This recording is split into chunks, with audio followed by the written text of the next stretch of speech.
오늘 말씀은 이제 예수님께서 제자들을 떠나가시기 전에 당부의 말씀을 다 마치시고는 이제 오늘 본문에서는 하나님께 기도를 드리고 있습니다.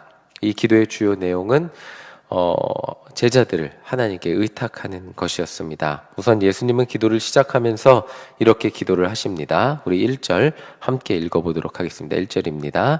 예수께서 이 말씀을 하시고 눈을 들어 하늘을 우러러 이르시되 아버지여 때가 이르렀사오니 아들을 영화롭게 하사 아들로 아버지를 영화롭게 하게 하옵소서. 이 말이 조금 복잡하긴 한데 보시면 예수님께서 때가 이르렀다고 말을 하고 있습니다. 이 때는 예수님이 십자가에 못 박히실 때를 말씀하시고 있습니다. 이때 이제 이 땅에 오신 이유와 목적을 이루실 때가 오셨습니다. 이 땅에 오신 예수님의 사역의 정점은 그 십자가였습니다.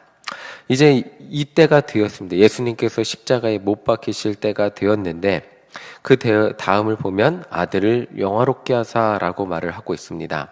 아들이 영화롭게 되는 것은 십자가에 못 박히셔서 하나님의 뜻을 이루는 것을 의미했습니다. 보통 사람들이 생각할 때 영화롭게 되는 것은 남들보다 존귀하게 여김을 받는 것, 그러니까 이 희생하고 헌신하는 이런 것보다 훨씬 더 영화롭게 된다는 것은 남들에게 떠받들여짐, 남들에게 남들이 자기를 이렇게 멋지게 봐주는 그런 것들을 의미했는데, 오늘 예수님이 말씀하시는 영화롭게 되는 것은 희생과 헌신의 길, 자기 생명을 다른 사람을 위해 바치는 길. 그러나 그럼에도 불구하고 제자가 예수님을 배신하고 다른 제자들은 다 예수님을 이제 죽음의 길을 가는 예수님을 다 도망치고, 그리고 그런 남들이 알아주지 않는 길을 걸어가는 것이 영화롭게 되는 것이었습니다. 그 길이 영화로운 이유는 아무리 힘들고 어려워도 예수님이 하나님의 뜻에 희생하며 이 도저히 인간이 걸어갈 수 없는 희생과 헌신의 길, 그 길이 하나님이 원하시는 길이었기에 그 길을 걸어가셨기 때문에 영화로운 길이었고, 그리고 그 길이 영화로운 이유는 십자가 희생과 죽음을 통해서 하나님의 뜻이 이 땅 가운데 이루어졌기 때문입니다. 그리고 결국 죄와 죽음을 이기시고 죄와 사망을 이겨내시고 부활하실 것이기 때문에 그 결과 예수님을 믿는 모든 사람을 죄의 권세로부터 해방시키실 것이기 때문에 예수님의 십자가 사역이 예수님을 영화롭게 하는 것이라고 말하고 있습니다. 예수님의 십자가 사역은 사람들에게 죄인인 인간을 향한, 죄인인 인간을 위한 하나님의 사랑이 얼마나 큰지 알려주는 정말 큰 사건이었습니다. 하나님이 말로만 내가 너희를 사랑한다, 말로만 내가 너희를 사랑한다 이렇게 표현하지 않으시고, 하나님이 인간을 얼마나 사랑하시는지, 하나님이 우리를 얼마나 사랑하시는지 눈으로 볼 수 있는 행동을 하신 것이 예수님입니다. 독생자 아들, 독생자 예수 그리스도를 이 땅에 보내셔서 십자가에서 죽게 하신 사건, 이것이 하나님의 사랑이 얼마나 큰지 우리 인간에게 보여주신 그 사건이었습니다. 하나님은 죄와 죽음의 권세로부터 인간을 내버려 두지 않으시고 하나님의 사랑하는 백성들을 구원하시기 위해서 예수님을 이 땅에 보내주셨습니다. 예수님의 십자가 사역이 그래서 하나님도 영화롭게 하는 것입니다. 우리 2절 함께 읽어보겠습니다. 2절입니다. 아버지께서 아들에게 주신 모든 사람에게 영생을 주게 하시려고 만민을 다스리는 권세를 아들에게 주셨음이로소이다.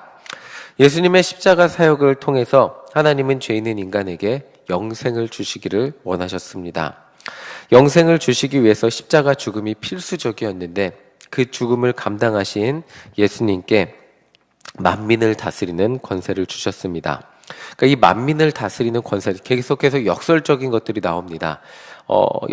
영광이라는 단어도 다른 사람들에게 떠받들여져서 칭찬을 받는 것, 물론 예수님의 십자가 사역을 통해 우리가 찬양을 하지만 그 과정 가운데 예수님이 당하셨던 모욕과 멸시, 그리고 십자가에서의 죽음이 하나님의 영광의 정점이었던 역설을 말하고, 또 지금 만민을 다스리는 권세 가운데 또 역설을 말하고 있습니다. 여기서 이 예수님이 만민에게 굴림해서 만민을 종으로 만드는 것이 만민을 다스리는 권세, 세상에서 말하는 권세자들은 만민을 다스리고 자기들의 종으로 그리고 자기들의 이익을 위해서 만민을 다스립니다. 그런데 예수님은 만민을 구원하기 위해서 만민을 위해서 가장 낮은 자리에서 희생하셨습니다. 십자가에서 죽으셨죠. 그렇기 때문에 하나님은 정말 예수님께서 만민을 사랑하시고 만민을 위해서 자기의 생명을 기꺼이 줄 수 있었기 때문에 하나님께서는 만민을 다스리는 권세를 주셨음을 알 수 있습니다. 오늘 말씀을 조금 더 그 다음 말씀을 가지고 설명을 하려고 합니다. 우리 6절 함께 읽어보도록 하겠습니다. 말씀에 없는데 6절을 계속해서 읽어보겠습니다. 세상 중에서 내게 주신 사람들에게 내게 아버지의 이름을 나타내었나이다. 그들은 아버지의 것이었는데 내게 주셨으며 그들은 아버지의 말씀을 지키었나이다. 참빛 예수 그리스도께서 이 땅에 오셨습니다. 그러자 어둠 가운데 있던 사람들 가운데 예수님을 믿는 사람들이 나타났습니다. 예수님은 그들에게 하나님의 사랑을 가르치셨어요. 그리고 그들은 예수님이 하나님께서 보내신 구원자라는 사실을 믿고 따랐습니다. 그들은 예수님과 동행하며 예수님의 가르침을 받았고 어두운 세상을 향한 하나님의 사랑을 배울 수 있었습니다. 그들이 예수님과 함께할 때 아무리 세상이 예수님을 미워해도 예수님의 보호를 받을 수 있었죠. 그러나 이제 예수님은 제자들을 두고 세상을 떠나셔야 했습니다. 십자가의 길을 걸어가셔야 됐죠. 자, 11절을 읽어보겠습니다. 11절입니다. 나는 세상에 더 있지 아니하오나 그들은 세상에 있사옵고 나는 아버지께로 가옵나니 거룩하신 아버지여 내게 주신 아버지의 이름으로 그들을 보존하사 우리와 같이 그들도 하나가 되게 하옵소서. 예수님은 이제 제자들을 떠나가시면서 그들을 하나님께 위탁하는 기도를 드리고 있어요. 그리고 그들을 지켜주시고 그들도 하나님과 예수님과 성령님과 하나가 되게 해달라고 기도하고 있어요. 이게 우리도 하나님의 영광과 은혜가 우리 가운데 임재하게 해달라는 기도였습니다. 하나가 되는 것은 한 마음이 되는 것을 의미합니다. 예수님은 평생 하나님의 뜻에 순종하는 삶을 사셨죠. 그렇다면 제자들이 그리고 오늘날 우리 성도들이 하나님과 하나가 되기 위해서는 나의 뜻을 내려놓고 하나님의 뜻 가운데 내 생각을 예수님과 같이 맞추는 것이 필요하다는 것입니다. 예수님이 하나님의 뜻을 따라서 이 땅 가운데 오셨습니다. 성육신하셨죠. 하나님의 말씀이 태초부터 함께 계셨던 하나님의 말씀이 인간의 옷을 입고 이 땅에 오셔서 이 땅 가운데 함께 하셨고 인간들과 함께 하셨고 그리고 십자가에서 죽으셨습니다. 이것이 철저하게 하나님의 뜻에 맞춘 예수님의 사역이었습니다. 그리고 요한복음을 계속해서 우리가 읽어왔지만 거기서 내가 나의 말을 하는 것이 아니라 아버지의 말을 전한다. 아버지의 말을 증언한다 라고 예수님께서 반복해서 말씀하십니다. 그것이 예수님이 하나님의 뜻 가운데 이 땅에 오셨고 하나님의 말씀을 이 땅 가운데 전했다는 것을 알 수 있습니다. 자, 13절을 같이 한번 읽어보겠습니다. 13절입니다. 지금 내가 아버지께로 가오니 내가 세상에서 이 말을 하옵는 것은 그들로 내 기쁨을 그들 안에 충만히 가지게 하려 함이니이다. 자, 계속해서 역설이 나옵니다. 우리가 우리의 뜻을 내려놓고 하나님과의 뜻과 하나가 될 때 예수님이 느끼셨던 기쁨이 우리에게도 충만하게 됨을 알려주고 있습니다. 이것이 역설입니다. 십자가의 길이 어떻게 기쁨의 길일까요? 하나님의 뜻에 순종하며 자기 십자가를 지고 사는 삶이 어떻게 기쁨일까요? 십자가의 길을 걸어가는 것, 항상 제가 십자가의 길을 걸어간다고 생각하거나 십자가의 길을 걸어가기 전 예수님의 마음을 공감해 볼 때, 생각해 볼 때 십자가의 길을 걸어가기 전에 정말 힘들고 어렵지 않으셨을까? 가장 힘들고 어려운 길이 십자가가 아니었을까라고 우리가 이렇게 추측해 볼 수 있겠지만 예수님은 정말 뜻밖에도 지금 기쁨이라는 단어를 사용하시고 계십니다. 정말 뜻밖의 기쁨일 수밖에 없습니다. 십자가의 길, 순종의 길이 기쁨이라니 내 고집과 내 뜻을 내려놓고 우리는 기도하면서 가장 기쁜 순간이 내가 염려하고 걱정하고 내가 원했던 것들이 이루어지는 순간이 인생에서 하나님께서 내 기도를 들어주시고 나에게 참 기쁨을 주셨다고 생각하며 기도할 때가 너무나 많은데, 예수님이 말씀하시는 참 기쁨은 내 고집과 내 뜻을 내려놓고 하나님의 뜻과 내 뜻이 일치가 되었을 때, 그리고 내가 하나님의 뜻을 위해 살아갈 때 우리에게 참 기쁨이 임한다는 것을 우리에게 말씀해 주시고 있습니다.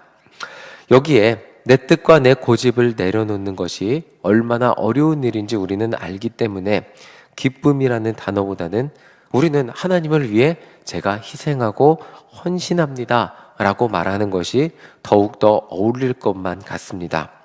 그런데 하나님의 뜻에 순종하여 하나님과 하나가 되는 것은, 예수님은 우리에게 오늘 기쁨이라는 것을 정확하게 알려주시고 계십니다. 오늘 하나님의 뜻과 하나가 되어 누리는 기쁨이 우리에게 있기를 간절히 소망합니다. 남들 다 자는 시간입니다. 그렇죠? 새벽에 일어나는 것, 세상이 고요히 잠들어 있는 시간입니다. 그런데 우리는 하나님의 뜻에 순종하여 기도하러 나왔습니다. 이 하나님의 뜻에 순종하여 기도하러 나온 우리들 가운데 이 기도의 시간, 하나님이 주신 기쁨이, 세상에 그 어떤 것도 줄 수 없는 기쁨이 우리에게 넘쳐나시기를 소망합니다. 어제보다 오늘 조금 더 내 고집을 내려놓고 하나님께, 하나님의 뜻 가운데, 어제 물론 우리가 예수님을 믿고 단 한 번에 내 뜻을 다 내려놓고 하나님만 위해 살면 좋겠지만 그렇지 못했기에 어제보다 오늘 더 조금 더 내 고집을 내려놓고, 정말 그 내 고집을 내려놓았을 때 하나님 정말 고통스럽게, 내가 원하는 것은 이것이지만 하나님을 위해서 이것을 내려놓고 하나님의 뜻을 구하며 살겠습니다, 억지로 살아가는 것이 아니라 오늘 내가 어제 내려놓을 수 없었던 내 고집을 하나님 앞에 내려놓을 수 있음에 감사할 수 있는, 또 내려놓을 수 있음에 기뻐하는 그 기쁨이 넘쳐나기를 소망합니다. 세상은 우리를 이해도 못하고 오히려 하나님을 믿는 우리를 이상하게 보기도 하지만 우리는 그들이 모르는 참 기쁨과 은혜를 누리며 사는 사람들입니다. 오늘 기도하는 가운데 세상이 알지 못하는 하나님이 주시는 참 기쁨과 은혜가 정말 우리의 가슴과 우리의 심령과 우리의 영이 숨쉬는 듯한 그 감사가 우리에게 넘쳐나게 될 줄 믿습니다. 우리를 사랑하셔서 우리를 구원하시기 위해 독생자 예수 그리스도까지 십자가에서 죽게 하신 그 무한하신 하나님의 사랑이 저와 여러분의 마음을, 그 십자가의 길을 걸어가는 것에 대한 부담감이 아니라, 하나님, 제가 억지로 걸어갑니다, 마지못해 걸어갑니다, 끌려서 걸어갑니다, 하나님께 혼나서 걸어갑니다, 이렇게 억지로 걸어가는 것이 아닌, 정말 하나님, 세상에 수많은 사람들이 많이 있지만 그 중에 저를 불러주셔서 하나님과 동행하며 살아가게 하여 주시니 감사합니다. 나를 구원하여 주시니 감사합니다. 세상에 수많은 사람들이 있지만 저를 구원하여 주시고 이렇게 하나님의 백성으로 살아가게 하여 주시고 그 세상에 수많은 사람들이 모르는 그 기쁨과 은혜를 알게 하여 주시니 감사합니다 라고 고백하며 정말 하나님의 뜻과 하나가 되어 그 영생의 기쁨을 누리며 살아가는 우리 모두가 되시기를 간절히 소망합니다. 아멘.